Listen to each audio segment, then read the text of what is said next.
Friends नमस्कार, मी विष्णू नपुते आणि आज आपण बघणार आहोत principle of conservation of linear momentum. Linear momentum म्हणजे product of mass and velocity. हे प्रॅक्टिकल करण्यासाठी आपल्याजवळ आहेत काचेच्या गोट्या म्हणजे मार्बल्स. हे मार्बल्स जवळपास सगळ्या सारख्या साइजेसचे. हे आपण जर असे अरेंज केले, लेट 5 समोर ठेवले, 5 मार्बल समोर ठेवले आणि एक मार्बल जर पाठीमागून फायर केला आणि त्याला मारला तर एकच फक्त मार्बल पुढे जातो, 5 मार्बल्स पाठीमागे राहतात. जर मी 2 मार्बल्स फायर केले ना, 4 समोर ठेवले आणि 2 मार्बल्स फायर केले तर याच्यातून 2च पुढे जातात आणि 4 पाठीमागे थांबतात.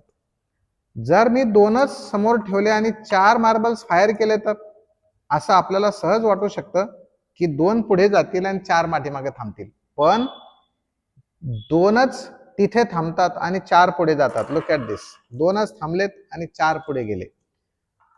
या प्रॅक्टिकलच्या आणि या कॉन्सेप्टच्या मदतीने आपल्याला हे लक्षात आलं, आपण या प्रॅक्टिकल मधून हे शिकलो की total momentum before collision is equal to total momentum after collision.